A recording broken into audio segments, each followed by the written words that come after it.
बिस्मिल्लाहिर्रहमानिर्रहीम। सूरतुन नूर का वो हिस्सा जहाँ लफ्ज़ नूर इस्तेमाल हुआ है, वो हिस्सा हमारी इस तरतीब में आ गया है। आज की गुफ्तगू में मैंने कल आपसे ये कहा था कि इस हिस्से में अल्लाह रब्बुल इज़्ज़त ने ईमानदार शख्स और ईमान से खाली और महरूम शख्स, इन दोनों के दिलों की एक ज़बरदस्त मिसाल दी है।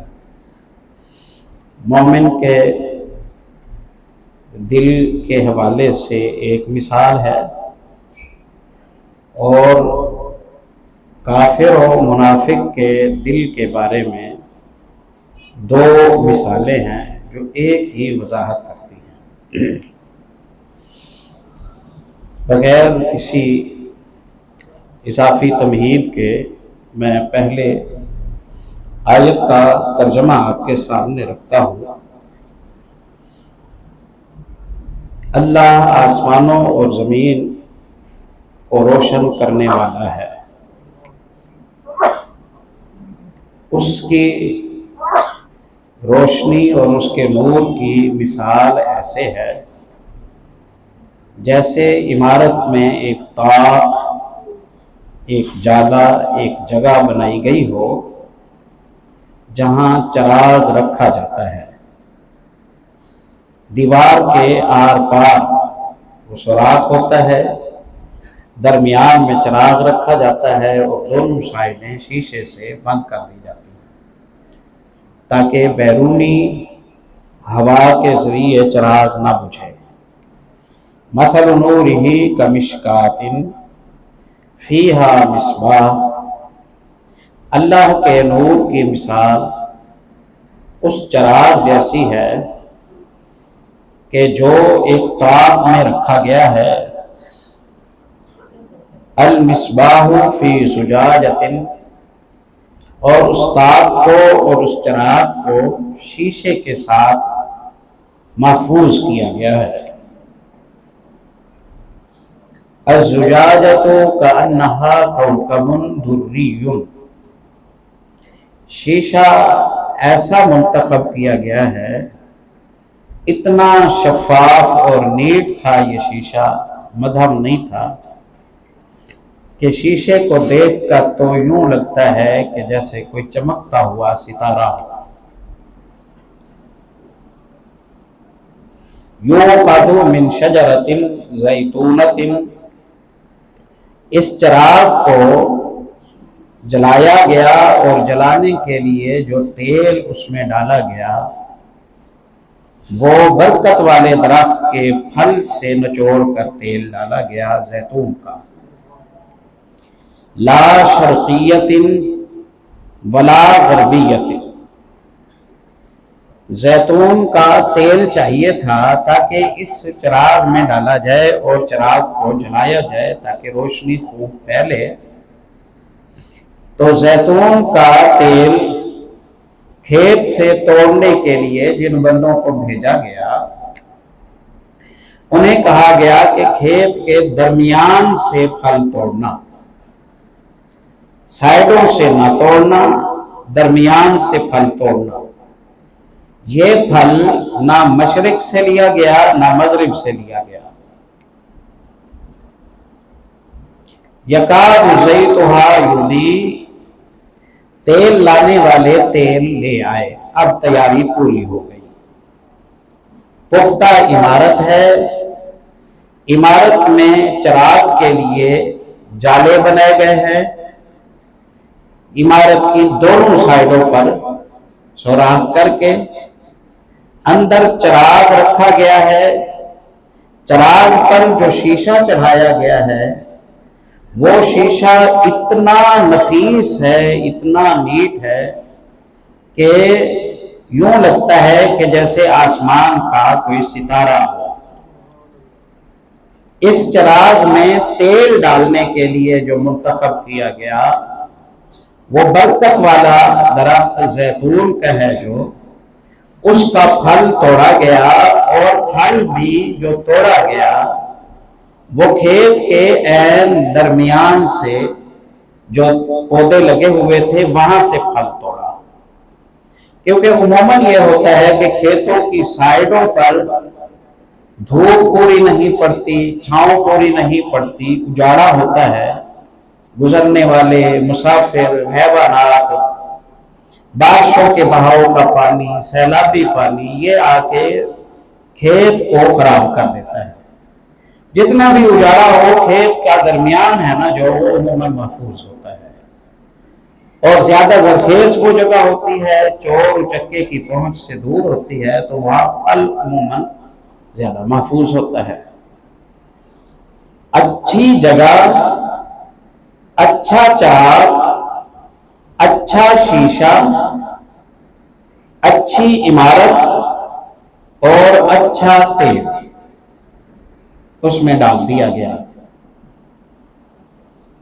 यकाद ज़ैतुहा युदी वलौ लम तमसस नार, बंदों को बुलाया गया और उन्हें चिराग दिखाया गया। शीशा देखकर, इमारत देखकर, चिराग देखकर, तेल की चमक दमक को देखकर देखने वाले को यूं लगा कि अगर इसे आग की चिंगारी ना भी दो तब भी ये जहान को रोशन कर देगा। आग की चिंगारी ना भी दो तो ये जहान को रोशन कर देगा।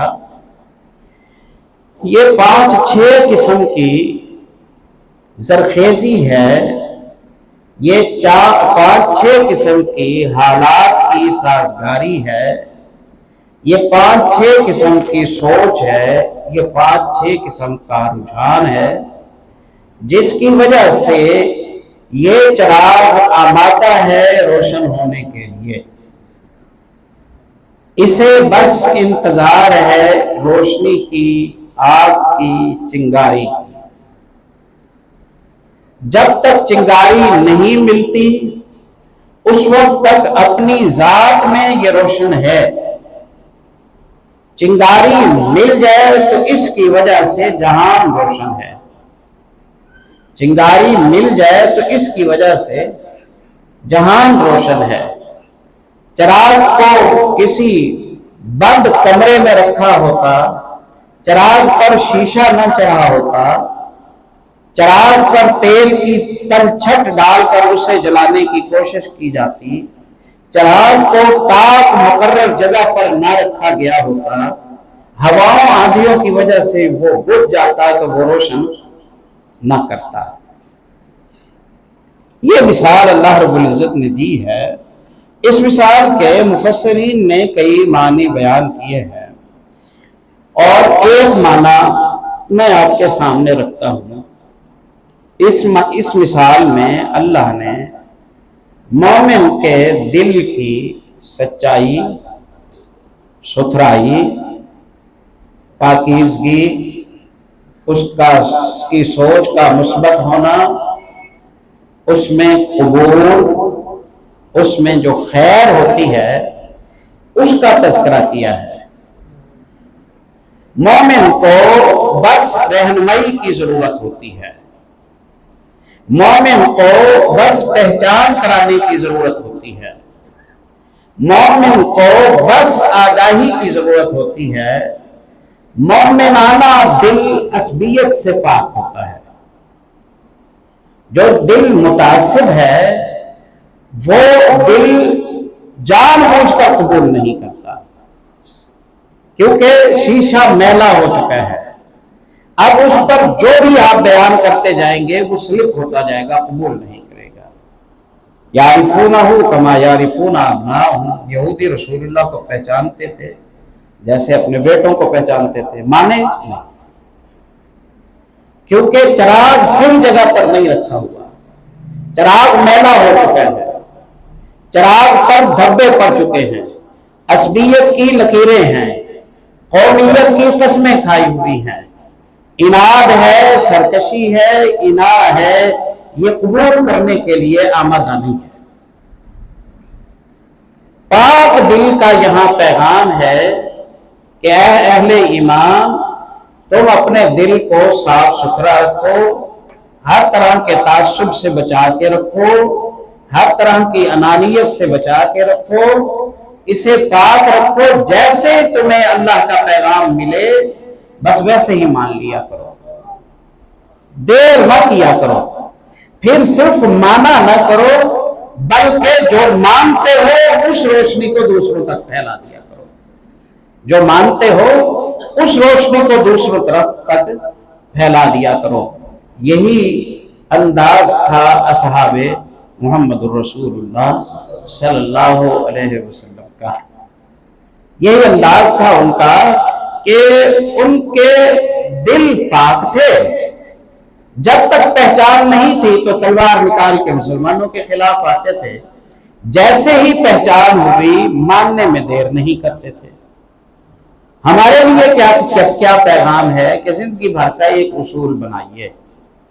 जब आप किसी की गुफ्तगू को सुने, जब किसी नजरिए और मनहज को सुने, जब किसी दावत और पैगाम को सुने, इसलिए रद्द न कर दिया करें कि ये तो फला ने कहा है इसलिए मैं इसे नहीं मानता, ये ना किया करें। बात खैर की है, इसको किसी दूसरी मखलूक से पास कराने की जरूरत नहीं है, इसे आप कबूल समझे। प्यारे नबी सल्लल्लाहु अलैहि वसल्लम फजर की नमाज पढ़ाई, लोगों की तरफ मुंह करके बैठे, दर्स दिया। फरमाया एक वक्त का किस्सा है, एक चरवाहा अपनी बकरियों को चरा रहा था। अल्लाह का करना वहां भेड़िया आया और भेड़िए ने चरवाहे के रेवड़ पर हमला कर दिया। एक बकरी को काबू किया, उठाया और भेड़िया लेके भाग गया। चरवाहे की नजर पड़ी तो चरवाहा उसके पीछे दौड़ा, चरवाहा उसके पीछे दौड़ा।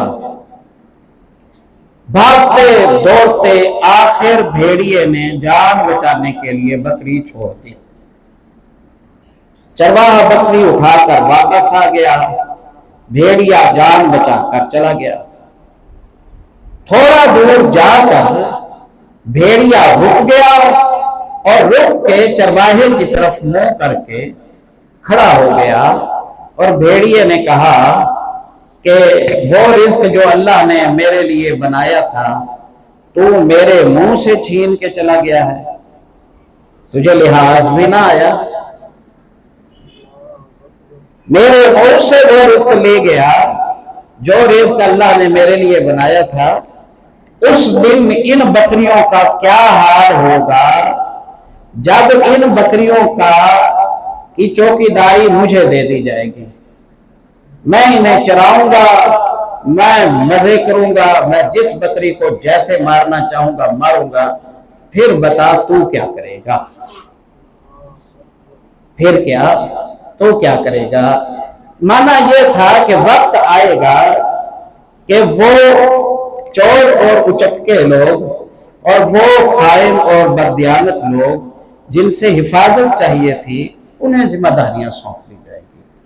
किसी एक तबके पर फिट करने की जरूरत नहीं है, कोई दूध का धुला नहीं है, कोई दूध का धुला नहीं है। नबवी मिसालों को सियासी हालात पर न ले जाए, जो पैगाम नबवी है उसे आप समझिए। यानी कुर्बे क़यामत जैसे आता जाएगा वैसे वैसे नाअहल लोग मनासिब पर ताय्युन हो जाएंगे। एक शख्स ने पूछा ना मतस्साअतु या रसूल अल्लाह, क़यामत कब आएगी? प्यारे नबी ने फरमाया कि इज़ा वुसिदा अल-अम्रु इला गैरि अहलिही फंतज़िर अस्साअह, जब नाअहल लोगों को जिम्मेदारियां सौंप दी जाएंगी तो फिर तुम क़यामत की इंतजार करना। अब ये बात तो समझ आ गई कि कुर्बे क़यामत में इस तरह के हालात पैदा हो जाएंगे। अल्लाह ताला हम सबको अपनी पनाह में रखे और हम सब के पर्दे रखे और हमें तौबा की तौफीक नसीब फरमाए। पोल तो उस वक्त खुलता है ना जब हमें कोई ओहदा और मनसब मिलता है। हम ऊपर देखते हैं, हम नीचे तक देखें, हमारी मस्जिदों की लड़ाइयां खत्म नहीं होती, मुतवल्लियों की लड़ाइयां खत्म नहीं होती, इमामों की लड़ाइयां खत्म नहीं होती। एक मस्जिद में अगर दो कारी इकट्ठे हो जाए तो उनकी नोकझोंक खत्म नहीं होती। ऊपर हम किससे क्या बात करें, हमें उस कुर्सी पर बिठा दिया जाए तो पता नहीं हमारा उमार कहां से कहां चला जाए। इसलिए मुस्बत सोच यह है कि अपनी इस्लाह की बंदा कोशिश करे और तान और तशनी से अपने आप को महफूज करे। अब इस मिसाल में एक बात थी जो समझ आने से बाहर थी कि भेड़िया भी भला बोलता है। कह मोहम्मद रसूलुल्लाह सल्लल्लाहु अलैहि वसल्लम रहे हैं कि भेड़िए ने कहा कि वो रिस्क तूने मुझसे छीन लिया, कद साक़हुल्लाहु इलैया, जो अल्लाह ने मुझे दिया था। उस दिन क्या बनेगा जब इन बकरियों का चरवाहा मैं होगा, फिर तेरा बस भी नहीं चलेगा। सहाबा इकराम ने सुना, चेहरों पर ताज्जुब हुआ कि भेड़िया भी भला बोलता है, हमने तो कभी नहीं देखा भेड़िया बोलता हो। लेकिन करें क्या, फरमा तो मोहम्मद रसूलुल्लाह रहे हैं। प्यारे नबी सल्लल्लाहु अलैहि वसल्लम समझ गए कि इन्हें ये बात हैरान कर रही है कि भेड़िया कैसे बोल सकता है। आपने लोगों के चेहरे पर ताज्जुब देखा, आपने फरमाया उमिनु बिही आना व अबू बकरिन व उमर, मेरा भी ईमान है ऐसे हालात आएंगे, अबू बकर का भी ईमान है ऐसे हालात आएंगे, उमर का भी ईमान है ऐसे हालात आएंगे। रावी कहते हैं वमा हुमा सम्मा, वहां ना अबू बकर मौजूद थे ना उमर मौजूद थे। मोमिन के दिल के हवाले से यह तसल्ली है कि इसके सामने अल्लाह का नाम लिया जाएगा, रसूलुल्लाह का नाम लिया जाएगा, इसने चूं चरा भी नहीं करनी। तो पैगाम है इस आयत में पाक दिल का, असबियत छोड़ने का, फिरका बंदी छोड़ने का, जमातों की पूजा करना छोड़ने का। और ये पैगाम है दिल बड़ा रखो, ज़हन खुला रखो, कुरान हदीस की बात जैसे मिले मानने में देर न करो, मानने में देर न करो, अड़ ना जाया करो। जब इल्म हो जाए कि अल्लाह और अल्लाह के रसूल की ये बात है, बस सर आंखों पर उसे रखा करो। ये पैगाम है। अल्लाह नूर समावाति वल अर्द, आसमानों जमीन को रोशन करने वाला अल्लाह है। मसल नूरिही कमिश्कातिन फीहा मिस्बाह, अल्लाह के नूर की मिसाल तो ये है जैसे एक चिराग है। मोमिन का दिल आमादा है, तैयार है, नरम है, जरखेज है, पाक है, दागदार नहीं है, सोच मुस्बत है, मुतलाशी है, इसके पास खैर आती है। ये चिराग की तरह दूसरों तक पहुंचाता है, ये फूल की तरह खुशबू से मुअत्तर कर देता है, ये खुद रोशन होता है, किसी को अंधेरे में नहीं रखता है, ना खुद धोखा देता है, ना इसकी मौजूदगी में कोई और धोखा दे पाता है। मोमिन को सरासर रहमत होता है। ये पैगाम है।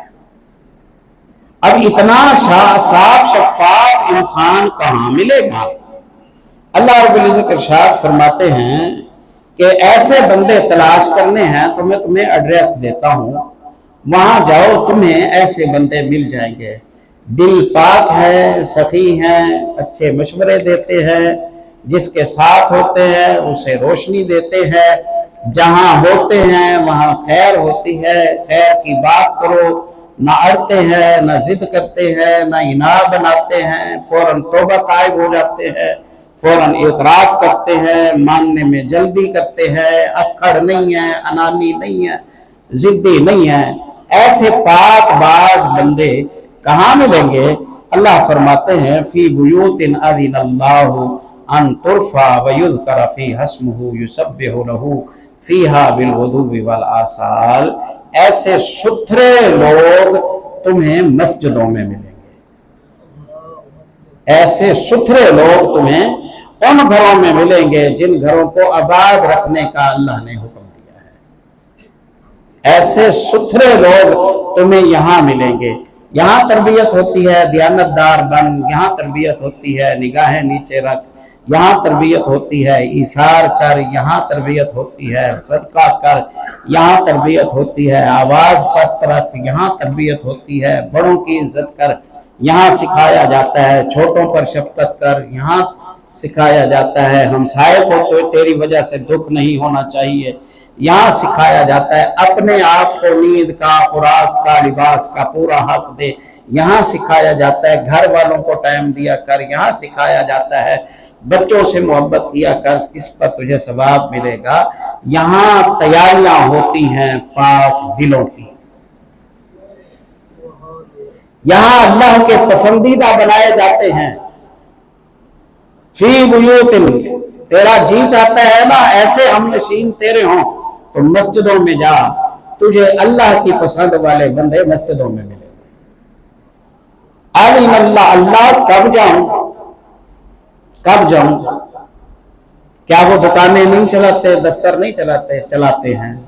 अल्लाह ने फरमाया युसब्बिहु लहू फीहा बिलगुदुवी वल आसाल, फजर के टाइम जा तुझे मस्जिद में मिलेंगे, शाम को जा तुझे मस्जिदों में मिलेंगे, नमाजों के वक्त जा तुझे मस्जिदों में मिलेंगे। अल्लाह काम नहीं करते, उनके बच्चे रोटी कहां से खाते हैं?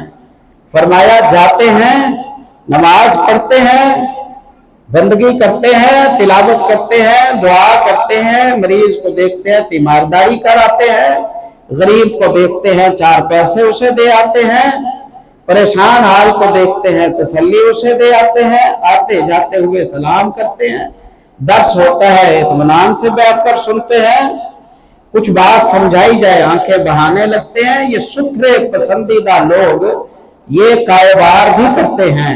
रिजालुल्लाहिम तिजारतुन वला बैउन अन जिक्रिल्लाह, तिजारत भी करते हैं लेकिन गल्ले पर भी बैठे हुए हैं और सुभान अल्लाह सुभान अल्लाह सुभान अल्लाह वो भी चल रहा है। कस्टमर नहीं है, कुरान की उठाया हुआ है, तिलावत भी कर रहे हैं, तिलावत भी कर रहे हैं।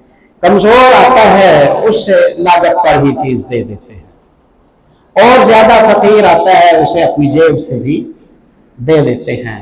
वो मशवरा करने के लिए आता है, ये काम मैं करना चाहता हूं, मेरा हाथ पकड़ो, मेरा साथ दो, मेरी रकम फंस गई है, उसके साथ खड़े होते हैं, उसका ताउन भी कराते हैं। अल्लाह के पसंदीदा बंदे घड़े जाते हैं, बनाए जाते हैं, तैयार किए जाते हैं मस्जिदों के अंदर। ये आयत है जो इसका जो पैगाम है वो है मस्जिदों के साथ अपने आप को वाबस्ता करना, जोड़ना। तू चाहता है उस चिराग की तरह हो कि जो खुद रोशन है और दुनिया उसकी रोशनी की वजह से उसे दुआएं देती है, नस्लें उसकी वजह से संवरती हैं, दुनिया में उसकी वजह से अंधेरे और तारीकियां और गुमराहियां खत्म होती है। ऐसे मोहसिनीन इंसानियत से तो मिलना चाहता है तो जा मस्जिदों में सजदे करने वालों से दोस्तियां कर, इनसे रिश्ते नाते जोड़, इनके साथ बैठा उठा कर। ये इतने खास तो हैं कि अल्लाह बंदे को इनका एड्रेस बताता है, अल्लाह बंदे को इनका पता बताता है, इनकी सिफतें बताता है, इनकी निशानियां बताता है। और ये फिल वाक़े हकीकत ये है कि ईमान को सलामत रखने का ये खूबसूरत जरिया है। हम हमेशा मसाजिद के हवाले से ये आपके सामने अर्ज करते हैं कि मस्जिद एक पूरा मरकज़ तरबियत है, हर शोबे के लिए मरकज़ तरबियत है। और अहले पाकिस्तान या अहले हिंदुस्तान के लिए तो ये बात कोई ढकी छुपी नहीं है। मस्जिदों का किरदार हमारे मुल्क में ना होता तो हम रशिया की रियासतों के कम्युनिस्टों की तरह हो चुके होते। हम जहां हैं ये यूनिवर्सिटियों की वजह से नहीं है, साफ बात है बिल्कुल। ये कॉलेजों की वजह से नहीं है, ये दुनियावी तालीम के सिलेबस की वजह से नहीं है, ये दुनियावी तालीम सिखाने वाले साइंसदानों और प्रोफेसरों की वजह से नहीं है। हम जनाजे पढ़ते हैं 5-5 हजार बंदा शरीक होता है, हम ईदें पढ़ते हैं, लोगों के मजमे लगे हुए होते हैं, हम बाहर बाजारों में निकलते हैं, माशाअल्लाह चमकते धमकते चेहरे हमें नजर आते हैं, हम मस्जिदों में जाते हैं, मस्जिदें आबाद हमें मिलती हैं, हमारा बच्चा बच्चा कुरान पढ़ता है, एक एक मस्जिद में 14-14 हुफ्फाज पीछे खड़े हुए होते हैं। ये किसी यूनिवर्सिटी का कारनामा नहीं है, ये मस्जिद का काम है, ये मस्जिद का काम है, ये मदारिस की कफील है, ये मसाजिद की कफील है, इनके जरिए दूसरी मसाजिद बनती हैं, दूसरे मदारिस बनते हैं, ये यतीमों की कफील है, ये बेगान की कफील है, ये हाजतमंदों की कफील है। यहीं आकर हमें तीमारदारी मिलती है, हमें सखावत मिलती है, हमें दर्स हदीस मिलता है, हमें दर्स कुरान मिलता है, हमें तरबियत मिलती है, हमें दोस्ताने मिलते हैं, हमें रिश्ते मिलते हैं, हमें ताल्लुकात मिलते हैं, हम पाक हो जाते हैं। तो आज की इस मजलिस का जो पैगाम है, जिस पैगाम की वजह से ही इस सूरत का नाम सूरत नूर है, वो पैगाम ये है कि मुसलमानों से कहिए कि वो मस्जिद के साथ अपना पक्का ताल्लुक बना ले, कोई किसी किस्म की फितने की हवा आपको गुमराह नहीं करेगी। अल्लाह ताला अमल की तौफीक दे। अक़ूलु क़ौली हाज़ा।